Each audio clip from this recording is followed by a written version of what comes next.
Hello, Jake. Hello. It's nice to see you again. I wanted to talk to you about the self-reported or the inventories that you did by yourself. Um, so I know that you have agreed that you may or may not be experiencing some anxiety or depression. Is that correct? Yes. Okay. So I want you to know that these results are not set in stone, especially because we're just getting to know each other, and I'm not intending to say that you are not being honest, but sometimes it's hard to be really truthful with someone you just met. So these might change as we go on. Are you at all offended by what I just said? No. Okay, that's good. Thank you for not taking that personally, and I really just want you to know that these scales can change as we get to know each other, and they can get better or worse. And I also want you to know that with the information I give you, I would like you to not overanalyze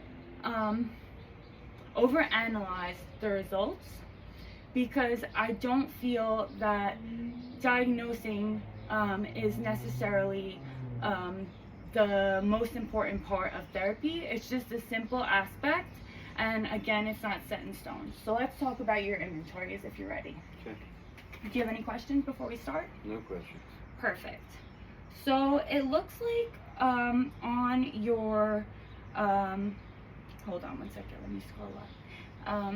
It looks like on your depression inventory, there is a slight chance that you may have depression.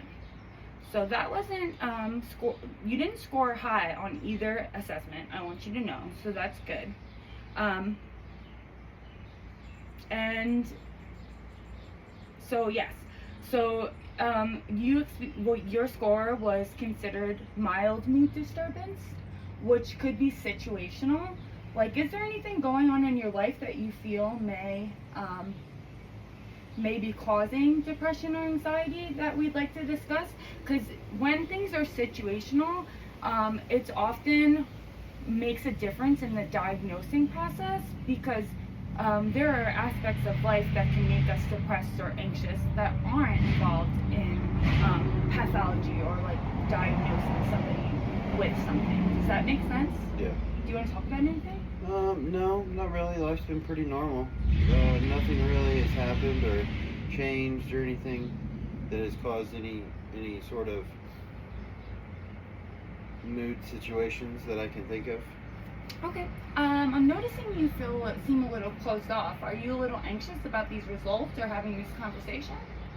No, I'm just curious as to what it all means, because I answered the questions as truthfully as possible. So, Perfect.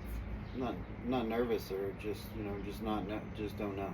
Right. Okay. That makes sense. All right. So let's get to your anxiety inventory. Now on this one, the good news is that you actually do qualify for potentially low anxiety. So we'll address that. And then I want to talk a little bit about some of the information that you shared in the assessment, if that's okay. Sure. I want to definitely do this in bits and pieces, because it can be difficult to understand if you have some sort of mood disturbance. I don't want you to stigmatize yourself, and to be honest, I would share this information with close family and friends. Now, when you say you have mild feeling of numbness and tingling, but it doesn't bother you, have you been to a primary care physician recently? I have not spoken to my primary care doctor about this. This is something that just started within the last 3 to 4 weeks, and it's not every day. Okay. So would you be willing to touch base with your primary care doctor to make sure that there isn't an underlying medical condition that is contributing to that? Yeah, it's definitely something that I need to plan for, yes. Okay, so if you want, we can make an appointment together, or you can do that after. And then also with the mild night sweats, I definitely think that you could potentially see somebody to make sure that that is not caused by something physical. And the way that I interpreted your test, it seems like there may be something that is going on that isn't mental health that may be causing some of these symptoms. But I'm not a physician, so I would really like you to be evaluated by one. Okay. Does that sound good? Sure. Okay. Now, do you have any other questions about the behaviors that you reported in these reports? Like you said, you sometimes you moderately feel scared and it doesn't feel pleasant at times. Is this situational of like real fears, like when you're driving, or something that is actually like potentially dangerous, or do you feel this feeling all the time? It's not an all the time feeling. Obviously, there's situations that make me fearful, but just being fearful about life and not knowing the next move, and not knowing if this career path. So it's just a bunch of not knowing. That makes sense.